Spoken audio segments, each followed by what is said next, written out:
6 years ago, I sat across from my father in his luxurious corner office at Morgan Stanley, my business proposal clutched in trembling hands.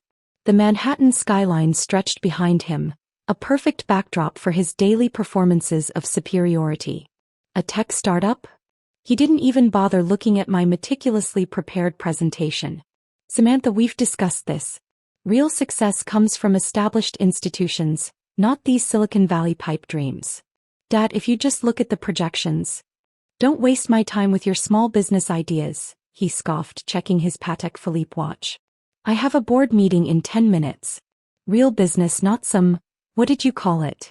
Quantum computing solutions for financial markets, I said quietly. He actually laughed. Stick to what you know. Take the junior analyst position I arranged at Goldman. In 10 years you might make VP. I don't want to be a VP, I insisted. I want to build something revolutionary. My algorithms could change how the entire market operates. Enough. His fist hit the mahogany desk. I didn't pay for your MIT degree so you could play entrepreneur. Either take the Goldman position or don't come asking me for anything again. I stood up slowly, gathering my untouched proposal. You know what, Dad? Keep your job offer. I'll figure it out myself. Don't be dramatic, he sighed. Where will you get startup capital? Who would invest in a 24-year-old with no experience? Watch me, I said, walking out of his office for the last time. That night, I emptied my trust fund, the one thing I had left from my mother before cancer took her when I was 12. $200,000. Not much by startup standards, but enough to rent a tiny office and hire 2 brilliant programmers who believed in my vision. For the next 6 years, I disappeared from my father's world. No fancy charity galas, no country club memberships, no family dinners where he could parade his latest protégé while lamenting his daughter's foolish choices. I worked. I built. I innovated. The first year was brutal.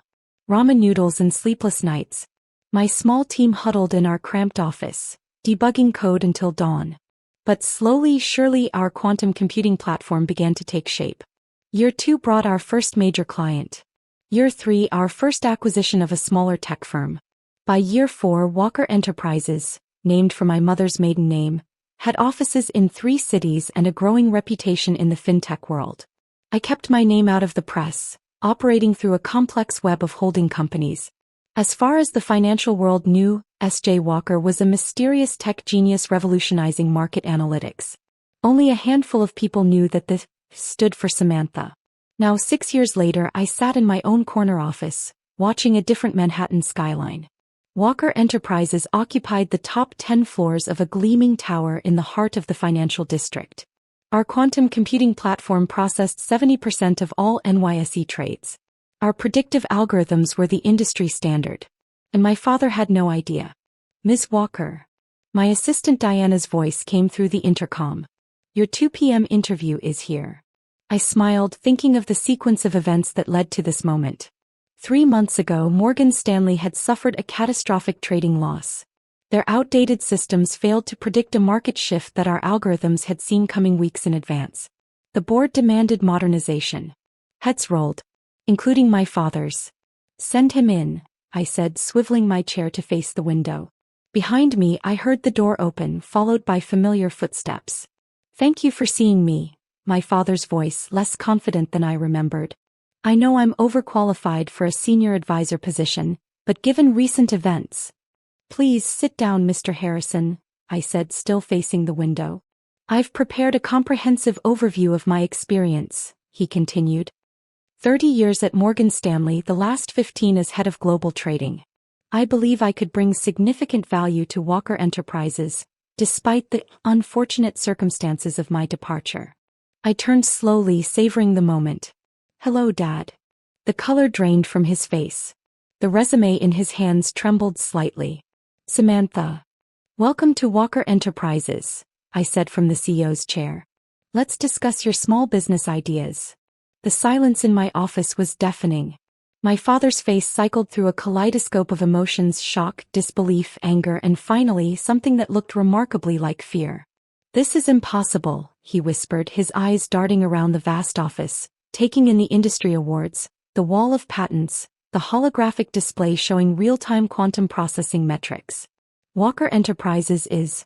You're S.J. Walker? Surprise, I said dryly. Though I'm a bit disappointed. Didn't you do your research before the interview? That's not like you, Dad. He slumped in his chair, the perfectly pressed resume falling from his fingers. I tried. Walker Enterprises is notoriously private. The ownership structure is complex. Deliberately so. I stood up, walking to the quantum display. 5 holding companies, 3 offshore trusts, and a maze of shell corporations. I learned that from you, actually. Remember how you used to brag about Morgan Stanley's tax avoidance strategies at dinner? Those dinners, he said quietly. You stopped coming. 6 years ago. Right after you told me not to waste your time. I turned to face him. Funny how time works, isn't it? Now you're here asking for mine. He straightened his tie, a nervous habit I remembered from childhood. The Morgan Stanley situation. It wasn't my fault. Our systems were obsolete, I finished. Your trading algorithms couldn't predict the market shift because they were based on traditional models. But ours could. I gestured to the holographic display. 3 weeks before your collapse, our quantum platform flagged the anomaly. We warned our clients. They listened. That's why Peterson Capital pulled their portfolio, he realized. And Goldman, they all knew? They all used our system. Everyone except Morgan Stanley. I smiled thinly. You were too proud to admit the market had changed. That a small business idea could outperform 30 years of traditional trading. Diana's voice came through the intercom. Ms. Walker, the board of directors is ready for your call. Thank you, Diana. Tell them I'll be there in 5 minutes. I sat back down behind my desk. Now about your application. Samantha, please. He leaned forward. I know I made mistakes. I was wrong about your vision. But I'm still your father. Surely that counts for something. I pulled up his resume on my tablet. Interesting appeal. Let's review some history, shall we? When I started Walker Enterprises, I approached 5 major banks for partnerships. Each one rejected us. Know why? He shook his head. Because the head of global trading at Morgan Stanley told them not to waste their time. Called us amateur hour. Said we'd never understand real finance. I didn't know it was you. Would it have mattered? I asked sharply. If you'd known S.J. Walker was your daughter, would you have seen the potential? Or would you have dismissed it just the same? The silence that followed was answer enough. Here's what's going to happen, I continued, my voice cool and professional. I'm offering you a position junior risk analyst, level 2. Starting salary is $85,000. Junior. But I was making millions at Morgan Stanley. We're being the operative word. I slid a contract across the desk. You'll report to Director Zhang in risk management. Yes, she's 32. No, she doesn't care about your former title. This is ridiculous, he sputtered. I have 30 years of experience in obsolete systems and failed strategies. I stood up. The position is available for the next 24 hours. Take it or leave it. Either way, this interview is over. He stared at the contract, his hands shaking slightly. And if I refuse? Then you can join the other dinosaurs who thought quantum computing was a pipe dream. I hear Lehman Brothers is having a reunion. Just then, Diana entered with a stack of reports. Ms. Walker, your next appointment is here. And Tokyo office needs approval on the new algorithm deployment. I nodded, already turning my attention to the reports. Thank you, Diana. Mr. Harrison knows his way out. Unless. I looked up at my father. Do you need time to review the contract? He picked up the document slowly, decades of arrogance crumbling under the weight of reality. I'll need to discuss this with my lawyer. Of course. Diana will show you out. I turned back to my work, then paused. Oh, and Dad, if you take the position, remember, here you're not my father.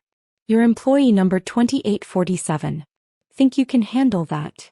The next morning, Diana placed my father's signed contract on my desk. He'd accepted the position junior risk analyst, level 2. The mighty had indeed fallen. What followed over the next few months was a masterclass in corporate karma. The man who had once commanded a global trading floor now sat in a cubicle, learning quantum algorithms from programmers half his age. His designer suits looked increasingly out of place among our casual tech environment. His attempts to throw around his former title were met with blank stares from millennials who'd never heard of him. I watched it all through the office surveillance system, maintaining my distance. He tried to catch my eye in the elevator, attempted to schedule family dinners, even sent elaborate birthday gifts to my office. I returned them all unopened. 3 months into his new role, Director Zhang requested a meeting. "Your father," she said, settling into my visitor's chair, "is actually not terrible." I raised an eyebrow. High praise. He's arrogant, yes. Stubborn, definitely. But she pulled up some performance metrics on her tablet. He's learning. His traditional market knowledge combined with our quantum systems, he's spotting patterns we missed. Interesting. I studied the data. He'd identified 3 market anomalies that our algorithms had overlooked, saving clients millions in potential losses. He stays late, Zhang continued. Takes tutorials from the junior devs without complaining. Yesterday I found him debugging code with the interns. "People can surprise you," I said quietly, thinking of the father who had once dismissed coding as glorified typing. "He never mentions that you're his daughter," Zhang added. "Though everyone knows. Office gossip travels faster than quantum particles." I smiled despite myself. And his attitude? Humbled. Though he did have one request. He handed me a folder. He's developed a hybrid trading model. Quantum computing combined with traditional market psychology. It's impressive. I spent that evening reviewing his proposal. The same proposal format I'd brought to his office 6 years ago, now filled with ideas that bridged the gap between old and new finance. His notes showed countless revisions, late-night calculations, careful integration of quantum principles with traditional trading wisdom. At midnight my private elevator dinged. Diana entered looking apologetic. "He's still here. Floor 82, workstation 47. Security says he's been there since 7 a.m. I took the elevator down. The office was dark except for a single light. My father hunched over his desk, surrounded by quantum visualization printouts and market trend analyses. "Most junior analysts don't work these hours," I said, making him jump. "Samantha. Ms. Walker." He straightened, trying to tidy his cluttered desk. "I was just reviewing the Asian market correlations. I read your proposal." His hands stilled. "Oh. The integration of quantum predictive models with human behavior patterns. It's not something we considered. Machines can predict numbers," he said carefully, "but markets are moved by people. Fear, greed, intuition. Quantum computers can't fully grasp human irrationality.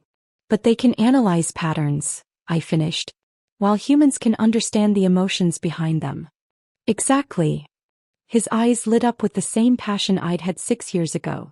"If we combine both approaches, we could revolutionize market prediction all over again." I sat on the edge of his desk. "Why didn't you think this way before? When I came to you with my ideas?"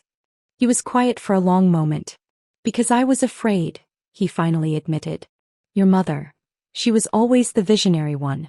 After we lost her, I clung to what I knew. Traditional, safe, proven methods. When you came to me with ideas about quantum computing, you saw her," I finished softly. "I saw her brilliance in you and it terrified me." He ran a hand through his graying hair. "So I did what scared men often do. I dismissed what I didn't understand. And now. He gestured to his workstation. "Now I understand that the future doesn't wait for our comfort. You proved that. Built all this while I was clinging to the past." I picked up one of his diagrams, an elegant fusion of quantum mathematics and market psychology. "We're launching a new division. Hybrid trading solutions. It needs a director." His head snapped up. "Samantha. The salary is better than junior analyst," I continued. "Though still not Morgan Stanley levels. You'd report directly to Zhang with a team of 5 to start." "Why?" he asked quietly. "After everything. Because good leaders recognize valuable ideas regardless of source." I stood up. "Even if that source once dismissed their own." "I was wrong," he said, his voice thick with emotion. "So wrong. About everything." "Yes, you were." I headed for the elevator, then paused. "The position starts Monday. Dad. The dress code is business casual. Those Italian suits are overkill." He laughed, a genuine laugh I hadn't heard since before Mom died. Does this mean we can have dinner sometime? As colleagues? Baby steps, I smiled. But bring that proposal on quantum human market integration. We can discuss it over coffee. In the employee lounge like normal coworkers. Over the next year, Walker Enterprises' new hybrid trading division, under my father's leadership, revolutionized market prediction yet again. Our client base doubled. The financial press called it a perfect marriage of tradition and innovation. They didn't know how perfect. One evening I found a small package on my desk. Inside was a framed photo of me at age 12, sitting on Mom's lap as she explained some complex equation.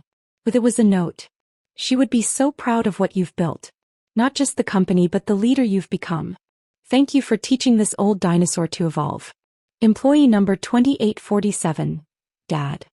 I placed the photo next to my quantum displays, a reminder that sometimes the biggest innovations come from bridging the gap between past and future, between parent and child, between what was and what could be. The next morning I stopped by the employee lounge for coffee. My father was there in khakis and a polo shirt, enthusiastically explaining quantum mechanics to a group of young analysts. Ms. Walker, they greeted me with respect. Morning, Ms. Walker, my father echoed, his eyes twinkling. I poured my coffee, hiding a smile. Sometimes success isn't just about proving someone wrong, it's about giving them the chance to prove themselves right.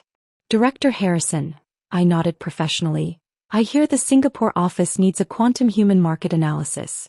Interested in a business trip? Lead the way, Ms. Walker, he replied. I've learned to never waste your time.